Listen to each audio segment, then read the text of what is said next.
Welcome to Living Well. Can you believe that we're in 2023?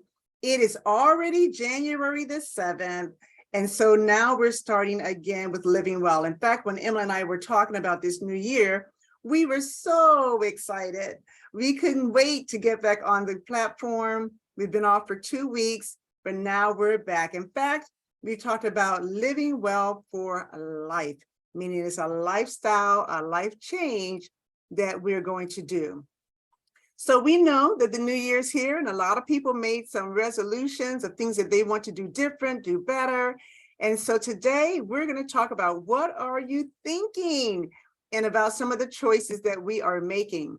And so we're going to go through this and just kind of talk about that one slide at a time. And I want you to begin to think. In fact, I would encourage you to get a piece of paper and begin to take notes.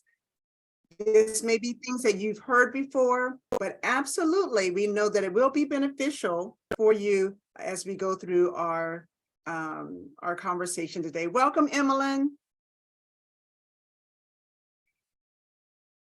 We cannot hear you, Emmeline. Your mic is closed. You're so excited. You can't even wait to welcome the people. Oh my goodness, I'm so sorry. I am so excited to be back. Another year, a new year, new beginning. I am so glad that our audience is still here with us despite the sabbatical we had. They are here to join us once again. And we're looking forward to talk more about how to take care of our bodies in a serious, a way that we want to be part of our life. A lifestyle change. This time we want it to be so meaningful. We want to make sure that our audience can live a healthy, happy life until the Lord gets here. Oh, wow. Emmeline, this is going to be exciting. So let me get started because we only have a little bit of time and I want to allow us to have some interactive activities today. So again, I'm going to get started. Thank you, Emmeline. So happy New Year again. All of us are celebrating. Some of us have made New Year's resolutions. Some of us have resolved not to make a resolution because we know that every single day of our life is a resolution that we make decisions about our health. So I want to remind you that our conversation today is for educational purposes only. We don't diagnose, assess, treat any conditions. The things that you will hear today will be on research, biblical scriptures, some personal experiences. But if you have some very specific questions that you have or changes that you want to make, we do advise you to make contact with your personal physician or your provider. But we are excited that you're interested in your health.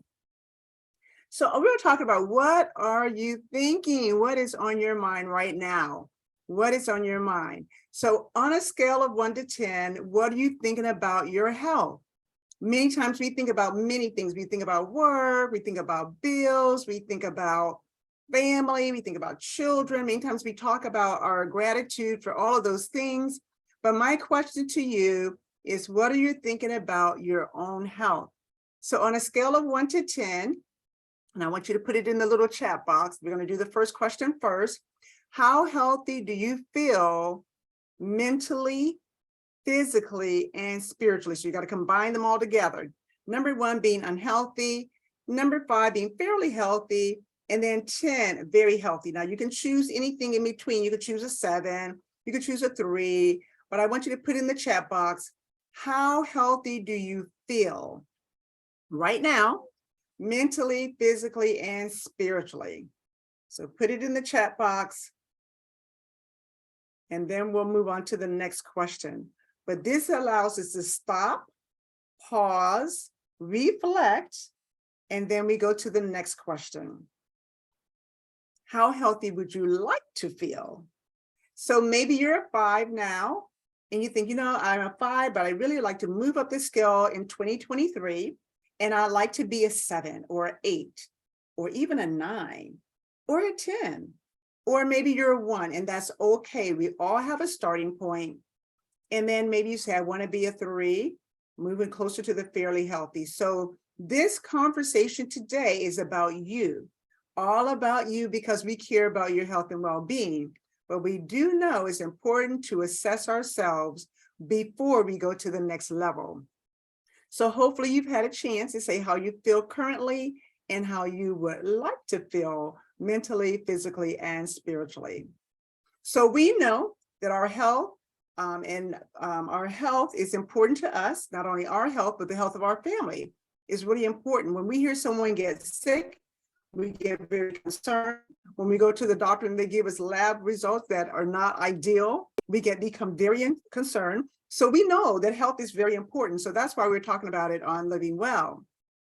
We also know that when we practice healthy lifestyle habits, it contributes not only to our health, but our happiness and how we serve God. We know that is a proven fact in research.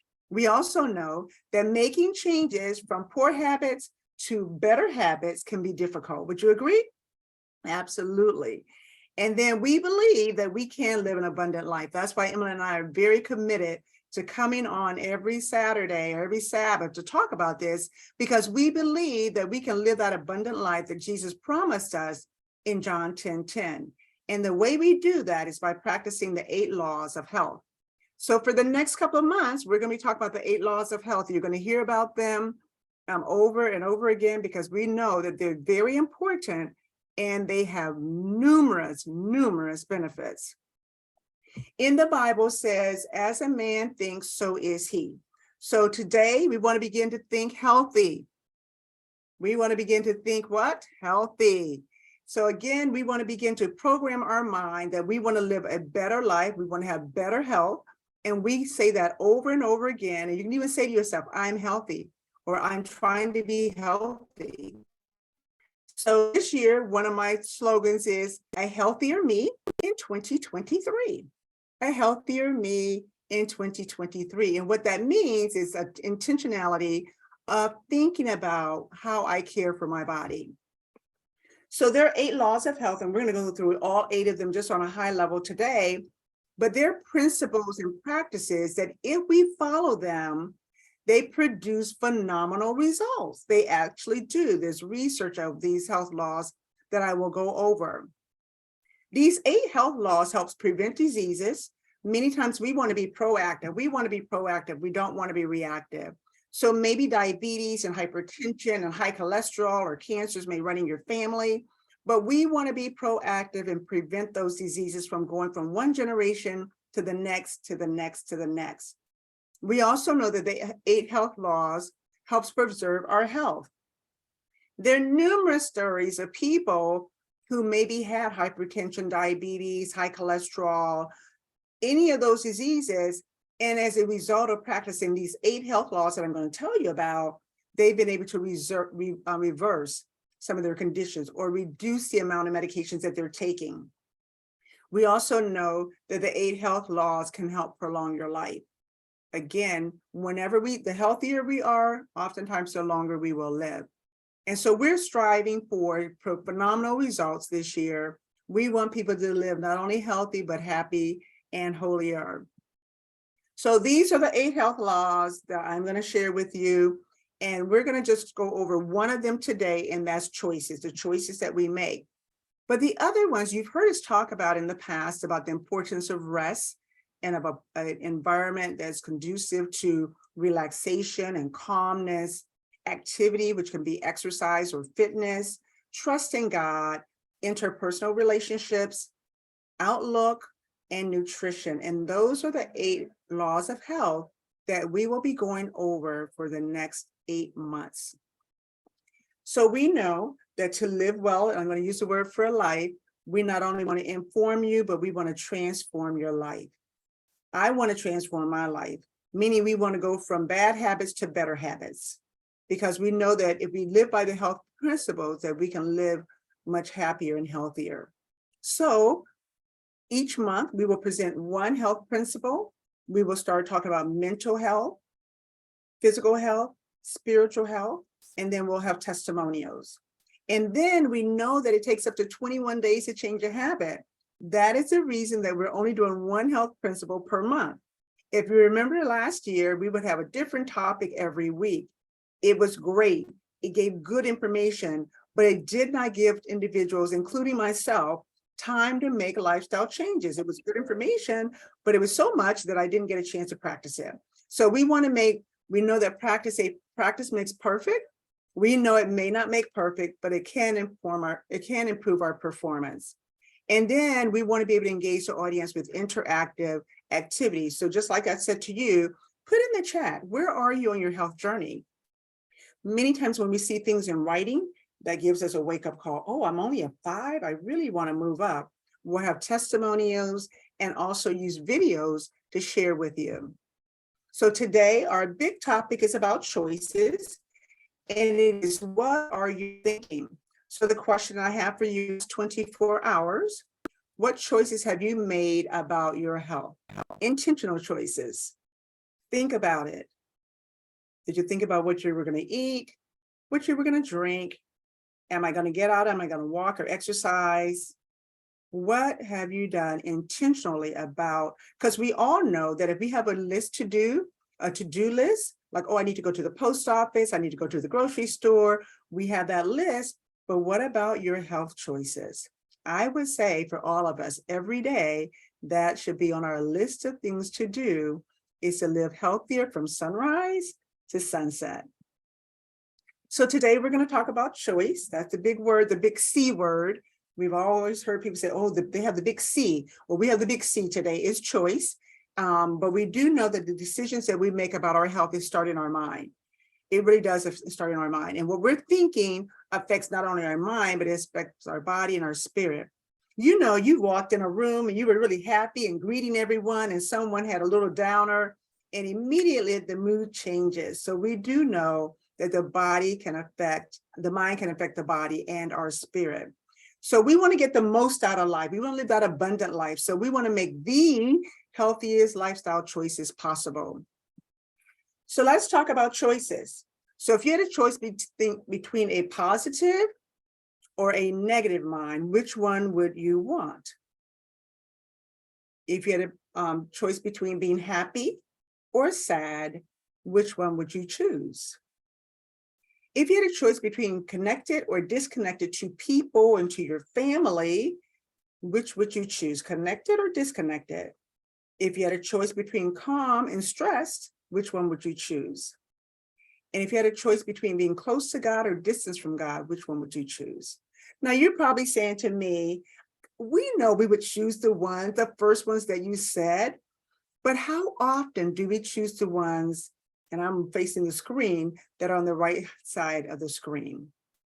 How often do we let our negative mind overtake our positive mind? Someone says something, does something to us, and we go right from positive to negative, and we have a hard time getting back to positive because we're focusing on what they said. How many times have we had the joy of the Lord is our strength, and we're smiling, and we're in the best season of our life, and I'm living my best life, and then something happens, a calamity, something happens in our life that actually causes sadness. We will have that happen, but where will we stay? In the happy zone or the sad zone? The choice is ours. We can control how we feel. Or let's say that you're connected to your family and you're connected to your friends, but something happens, you have a disagreement, you don't agree. Will you disconnect from them, or will you agree to disagree? Again, every choice we make affects our health, every choice. And most of it, all of it, starts in our mind, making a choice of what we want. So did you know, and I've already talked about that, your thoughts and emotions can affect your health. Emotions that are expressed without judgment. You know how people say, nothing bothers me. If they're positive, it positively affects your health. But if you repress emotions like fear and anger and negativity, it affects the body, even for a second, even for a minute, even for a day, even for a year. And sometimes people carry around repressed emotions for years and years and years. And it does affect our health. It can lead to health problems. It can lead to hypertension, diabetes, some cancers. I remember when I worked in surgery years ago, there was a female surgeon who did a lot of breast surgeries. And she said, a lot of women are stressed. I've never seen so much breast cancer in my whole practice. She said, I believe it's related to the stress that ladies are involved in, whether it's work or home things have changed so much in our environment, in our society, that women are having this affecting their entire body and their entire being. So we do know that some cancers are hereditary, some are passed down, but we do know that if we can control our emotions, it's very possible that we can minimize or reduce our risk of getting health conditions. So choices of health. So reason I want to bring this in, we can choose if we're depressed or happy or not. But depression, you may hear a lot about this, and I keep hearing it a lot in my job. They're saying people are depressed. We need to talk about mental health. So I want to just share with you that really we know that depression is really a mental health disorder. And across our globe, there's an estimated 5% of adults suffer from depression. And the number continues to climb. Oftentimes we say, oh, it was COVID. People were, because they were isolated. All of those have contributed to it as well. However, we do know that some people were depressed before COVID, and just those different things that were put in place added to their depression. So I would stop here and say, be mindful of how you think. Be mindful how you stay in the moment with something that you cannot control, because that can lead to depression. It is caused a disability. Depression is the leading cause of disability worldwide. So when we think of a disability, oftentimes we think, oh, people can't walk, or they can't talk, they need to use a cane, they need to use different things. But disabilities also can be mentally disabilities. And so we don't want to minimize it, because we do know that depression is a major contributor of the diseases that we suffer from. More women are affected by depression than men, and there is effective treatment for mild, moderate, and severe depression. So what I would say is the moment you feel like you're feeling sad, or the moment that you feel like you're not happy, or you're feeling negative, turn it around. Identify, why am I feeling like I'm feeling, and do everything you can to turn it around. I mentioned the 8 health laws. If we do each one of them, those are ways to reduce your risk of depression, and you'll hear more about that as we talk about them. The other thing is be able to recognize when you have a family or a friend who may be suffering from depression, so that you can get them treatment and get them help. That is also choices that we make of how we help others, not only for our own health, but for the health of others. So let's talk about some reasons that we make some poor choices. Many times when we're under stress, our mind does not think clear. We eat more, we shop more, and some people exercise more. But the most times we do the poor things. We actually just exercise less, eat more, sit more, but we want to be very clear that to make the best choices, you need to manage your stress. Sometimes our poor choices come from past experiences. All of us have experiences of childhood all the way through adulthood. Sometimes we just keep making the same bad choices. We haven't learned from them. I was having lunch with a friend a while back, and she was having some challenges, and one of her friends kept saying to her, so what did you learn from it? So what did you learn from it? And as she's telling the story and saying that, I'm thinking, you know what, that is true. When we have bad experiences, when we make poor choices for health, we need to ask ourselves, what did we learn from it? And so that's one of the things that I took away was, what did you learn from it? Sometimes we don't have enough information, and we make a decision with a little bit of information that we have. So that's why here on Living Well, we want to give you as much information possible. We don't only want to inform you, we want to transform your life so that you can have that healthy, happy, and holy life. So we want to give you as much information as possible. And I would say here it's important to ask questions, because sometimes people do not know the facts, even about health. Sometimes we hear some extreme health practices. We need to research it and get as much information before we're drastically changing our lifestyle to something that may not be the healthiest for us. Sometimes we fail to connect our choices with our consequences or our outcome. We think if we eat this cake tomorrow, it's not going to have any effect on us. But what I do know about sugar, once you start eating it, it's hard to stop eating it. It really is. It's addictive. And so make sure that you don't start a practice that you think is going to be difficult to shake. We know during the holidays, many of us reach for that cookie, candy, cake, whatever. That happens, but we need to actually rewind, go back, and continue on the journey of health and wellness so that we can live the healthiest and that we can have that healthier me in 2023. And sometimes we don't ask for advice. So again, it is always good before you make a major decision, especially as it pertains to your health, that you make sure you make it not under stressful conditions, not when you're sad, but make sure you ask enough questions so you can make the best decision for your health. So when you choose well, we're talking about what you're thinking about, what's on your mind. You want to choose well, you want to manage your stress. Everybody has something that they do to manage stress. I'm going to pause just for a moment. I'm going to have you type in the chat box, what do you do to manage your stress? What do you do to manage your stress? So open the chat box and just type in there, maybe a 1 word, 2 words. What do you do to manage your stress? And if you don't have anything written down, think about what you want to do to manage your stress. What I've learned in life over my 62 years of life, that if you do not have a plan, when the stressor comes, you react before you get the facts. So if you have a plan, then you will follow that plan most likely. But if you don't, like sometimes I've heard people say, when I get upset, I just walk away. So that's a plan. At least they're not saying things verbally back that they may regret later on, because we know that we can't take our words back.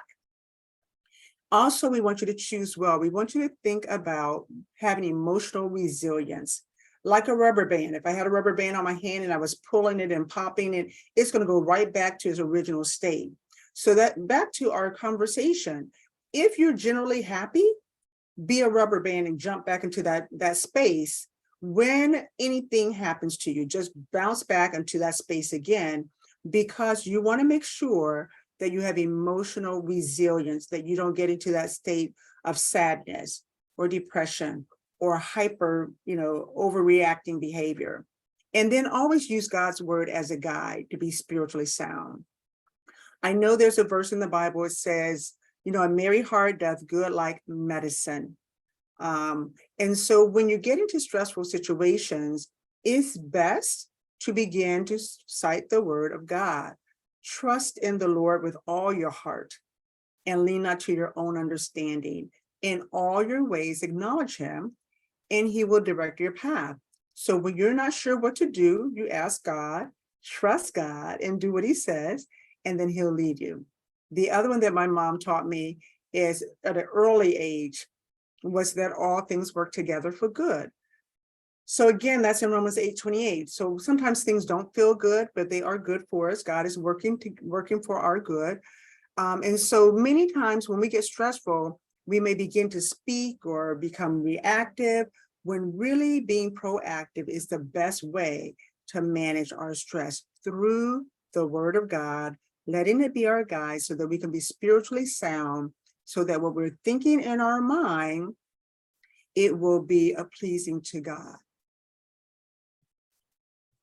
Mentally healthy choices. So let's talk about how to make it work, how to think healthy. Start by expressing your own emotions when you're alone. It's okay to be sad at times, but many times if you write out your thoughts in your journal, it works. It works. I have a journal right by my chair in here, my favorite chair that I sit in the morning when I do my devotionals. Write out thoughts of gratitude and thanksgiving. Write out how you're feeling. It's better to write it out before you speak it out, because sometimes what we're thinking may not be what needs to come out of our mouth. But you want to make sure that you are in control of your own emotions. Identify what you're feeling in the moment. Let's say you're having that one-to-one conversation with a person, or let's say you're out to dinner with someone. And many times when we're out to dinner, sometimes we're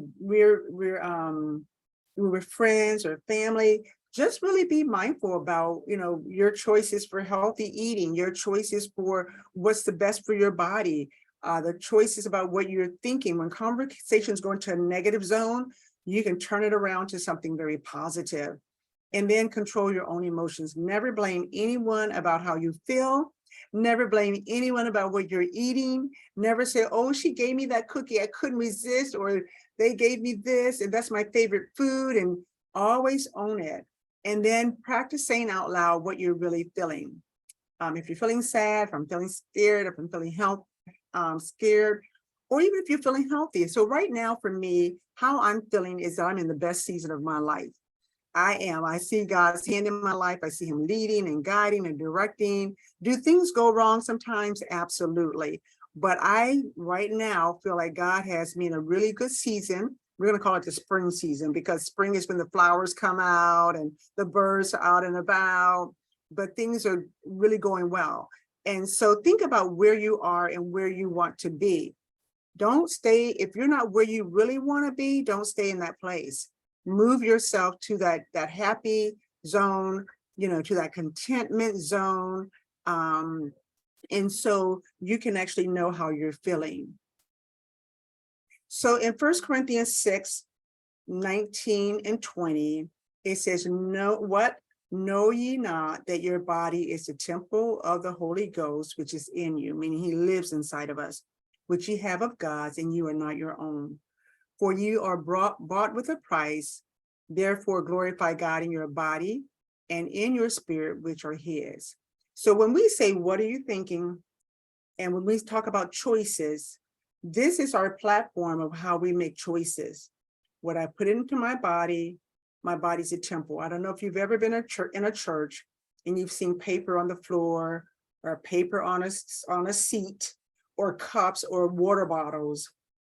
And you say, this is the house of God. How could they leave this stuff like that? How could they just not respect it? Well, how many times have we put things into our body that we know it has no nutritional value, but we just put it in there, just holding up space. So again, be mindful of what's holding up space in your body that's preventing the Holy Spirit from us hearing him, from speaking or responding to him is very important, because our bodies are bought with a price. It's priceless, meaning that our bodies, nobody can pay a price for it other than Jesus, of course, but our bodies are priceless. So we can't put a price on it, but we want to make sure that we glorify God in our body. So what are we thinking? Whatever you eat, drink, or do, we want to do all to the glory of God.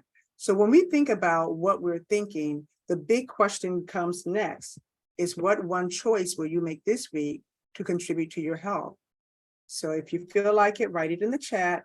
What is that one thing that you want to do that you know will contribute to your health? And I always say to people, choose something manageable.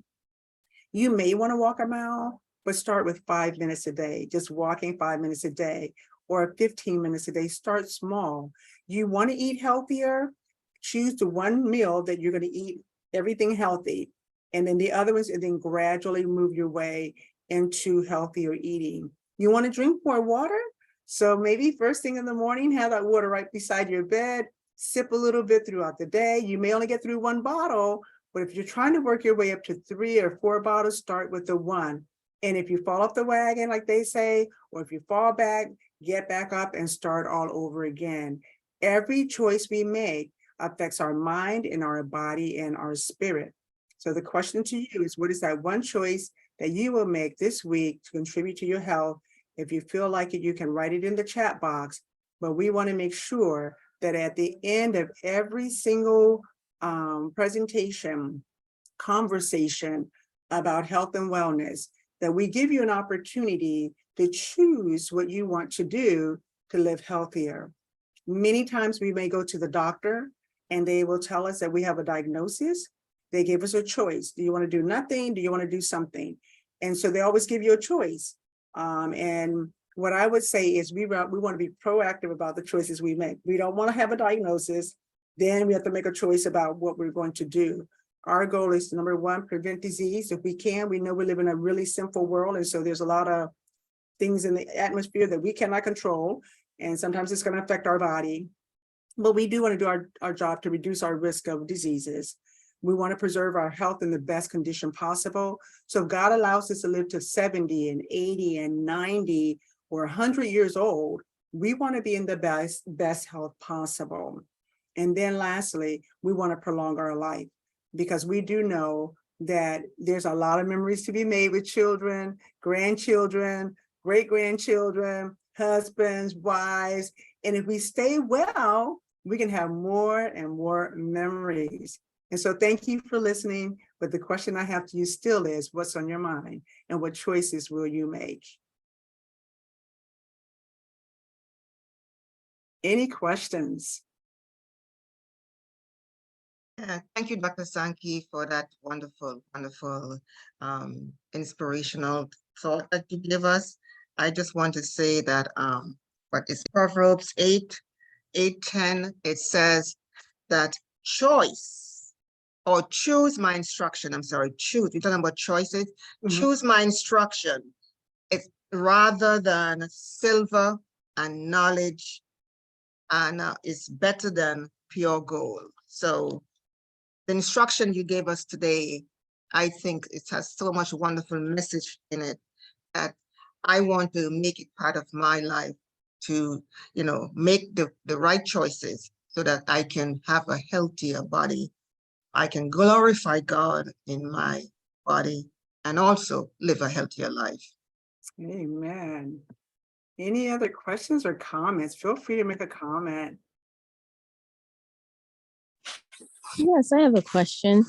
Um, if I have a friend, and this is truly a friend, if I have a friend that um, I want to help through a time of distress, what is the best way to do that?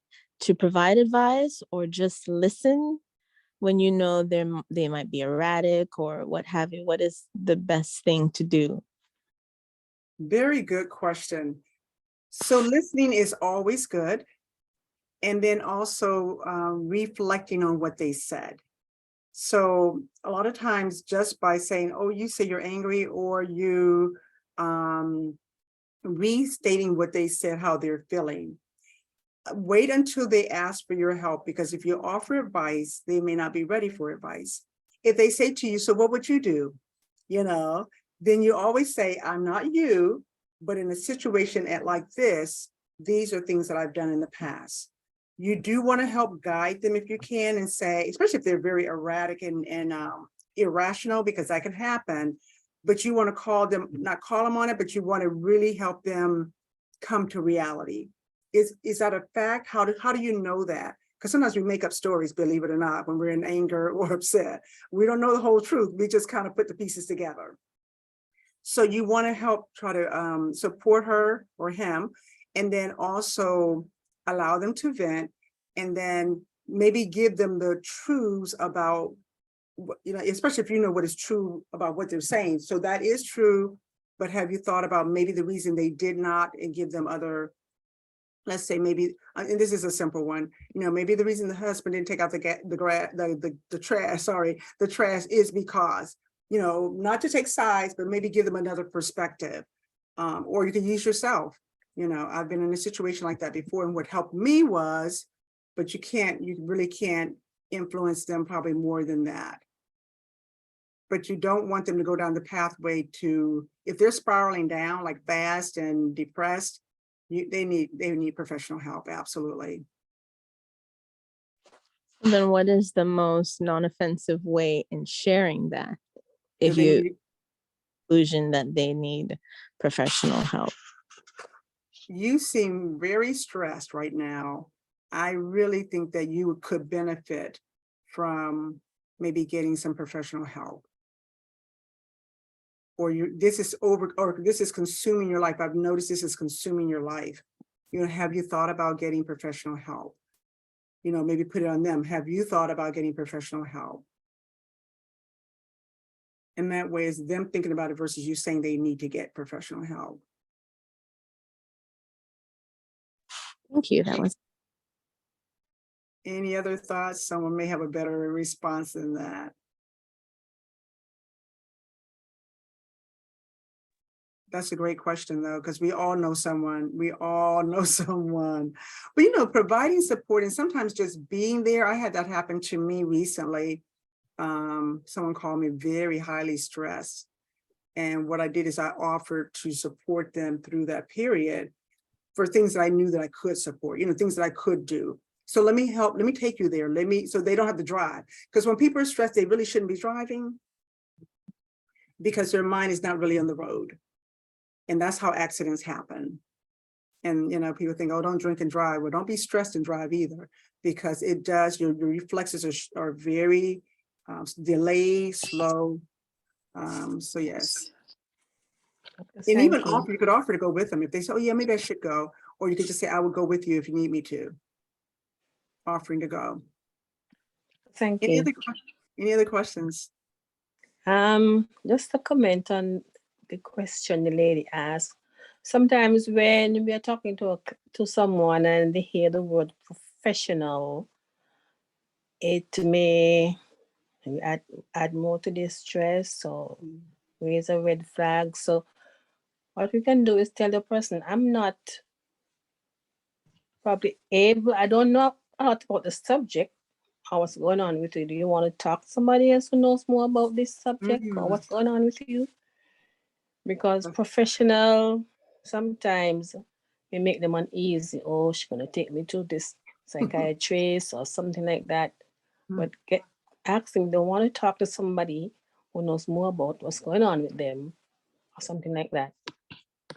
Excellent, excellent, excellent. Thank you so much, Ms. Josephine. That's why we all have input that, but you're correct.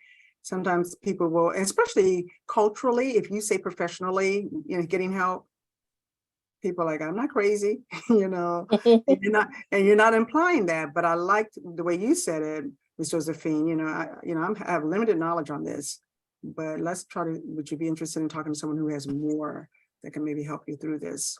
Or this is a difficult situation. I've said that even. This is hard. This is difficult. I'm not sure, but then that opens the door for them to trust that you would help them get to the person who could help them through it. I see your hand, Ms. Lee. Yes, I think this year I'm going to eat less sweet. I don't eat much as I'm diabetic, even though I'm controlled with medication. With no medication, we just diet and exercise. But I would eat sweet sometime if I go out or if it's there, But I was talking to somebody the other day and somebody offered her cake and she said, oh, I don't eat sweet. And I said, you don't? She said, I haven't done that for years. So I thought that I'd like to do the same thing, just stop eating sweets. Yes, sweets can actually cause stress and anxiety, We don't realize it, but it does affect the body in that way. So yes, sometimes we have to know what are the triggers. I think that's the key word today. What are the triggers that are causing any of us to feel uneasy or uncomfortable? The other day, I think I woke up at like 3 a.m. That is so uncommon. I sleep all through the night and want to go to sleep after the alarm goes off. And I went through the day, but by the end of the day, because I never went back to sleep, I could tell that I was very kind of like a little hyper, and I rewound, because that's what I'm encouraging all of us to do. Reflect on what caused that. And I knew it was strictly because I did not have enough sleep. And so sweets and lack of sleep, those are things that can cause you to feel a certain way among people or even in your home. Thank you for sharing that, Ms. Lee. I saw someone else's hand had iPhone on it. I saw someone's hand up. Okay. Any other comments? Any other comments? Yes, I lost my connection for a moment, and I was just going to say to the young lady that was talking about the person that she wanted to be encouraging to. A lot of times, if you just let people talk or let them vent sometimes, they actually answer themselves with a lot of the stuff that they may be saying to you. Mm-hmm. And sometimes, like you say, you need to verbalize what it is that you're thinking in order for it to really make sense to you. Mm-hmm. Because sometimes we just let stuff go on in our heads. And just like like it's always said, if you let it fester, it's only going to grow. Mm-hmm. But if you talk it out, or if you're reasoning with somebody on something, most times you can talk yourself into the solution that you're searching for. Yeah, there are times that can happen, and and I think you're talking it out every day, and that's why I journal. I get it all out every day, and my days are good on the whole, but it's also still good when those things happen that you write it out. Because again, if you let it hold in, we talked about that, when you hold those emotions in, it's not healthy for you. It is not healthy. Any other comments? So I see in the chat box, these are some of the things that we're committing to do. Stop sweets, sleep more. You know, I had a 10 o'clock bedtime and I had to change it to 9 because I was getting to bed at 11. So I changed it to 9 o'clock. So I'm hoping with changing it to 9 that I can get to bed by 10. So deep breathing, good. Walk in the sunshine. This is what we do when we're stressed. Talk to myself. Yes, it's always good to pray about it, ask for advice, listen to music. I like music. Breathing, taking an herbal product, deep breathing, take a nap. Well, you know, that taking a nap, I want to really do that. I used to do it years ago, even like, but I haven't done it in years, but I remember how good it felt. So I like that one. These are good reminders of things that we can do to make some healthy choices for our body, because we push our body so hard during the day. Call a loved one, get more exercise, get closer to God, get to bed by 10. Emily, I think I'm gonna have to call you. Emily used to work night. Emily used to work nights, and so she's a night owl. She loves being Oh up. my goodness. Yes, So I do. I need to tell her. So she's thinking at 10 she's supposed to be going to work, you know, or whatever. But okay, so that's a good goal, Miss Emily. I have to really try. I'm trying. Thank And then you. Miss Lee has a bedtime of 11. What time do you get up, Miss Lee, in the morning? I get up at 7. So I Okay. figure that, you know, I need to, and then when I get to bed like 12, 1 o'clock. So I really have to go earlier because I get up at 7, you know, so. We'll talk about rest. That's gonna be our next one on the next month, but we're gonna continue to talk about choices. So now that we know about how choices affect our health, many people made a lot of resolutions to start the year out on a healthy journey, on a health journey. And we want our resolution to be every single day, that we resolve in our heart that whatever we eat, whatever we drink, whatever we do, that we're going to do all to the glory of God, because we know that the Holy Spirit dwells in our temple. We also want to resolve that we will not allow things to eat at us. You know how they say, what's eating you? That we will get it off our chest. Take it to the Lord in prayer. Sometimes you don't know the answer and the Lord will give you the answer. And so I would say every day, do not, like they say, don't let the sun go down on your anger. Don't let it go down. Because if it goes down today, it's going to come up tomorrow with the same issue on your mind, and it's going to go down again, and then you're into years. And we do know that unforgiveness, all of those things also affect your health. Any other questions before we close out with prayer? Okay, so next week, we're going to check in with you, all these people who wrote what we're going to do this week for. My bedtime, I put it for 9. So my accountability to this group is, did I get to bed at 9 o'clock, no later than 9:30? So that hopefully, we're not saying 10, we're saying 9. I'll say 9:30. Let's put it in between the 9 and the 10, 9:30. Any other questions? Any other comments? Anyone has something that they want to share that they know that we can benefit from?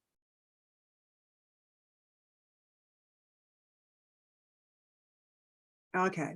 And when I say that, benefit from, if you share it, we maybe can say, oh yeah, I can start doing that. Okay. So I'm going to, next week, we'll actually be talking about choices again. Emily, tell us what we're talking about next week. Okay, so next week, as Dr. Sankey said, that we'll be addressing the mental, physical, spiritual, emotional aspect of our lives, because all of that is important to make someone whole. So next week, we'll be talking about the physical aspect of choices.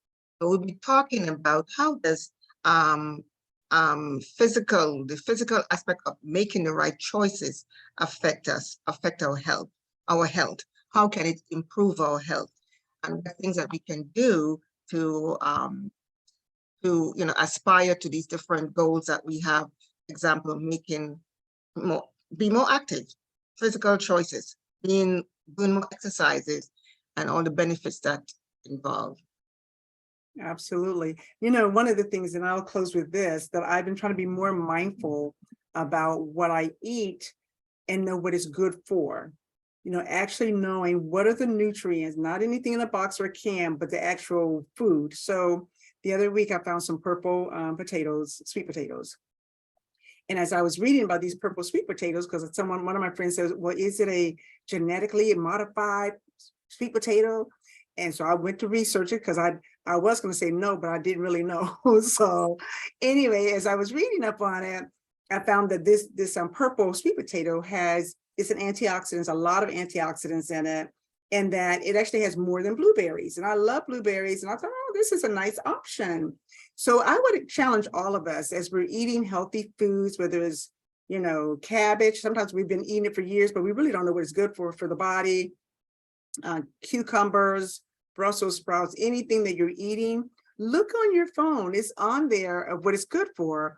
And so that in itself can help you continue to eat it over and over again if you know the health benefits of it. So again, that's all a part of making a choice. And then also the other thing is when you're eating in between meals, ask yourself, why am I eating in between meals? Why am I reaching for this, whatever it is, so that you can keep yourself accountable? All right. So we are going to ask for prayer requests, and we're going to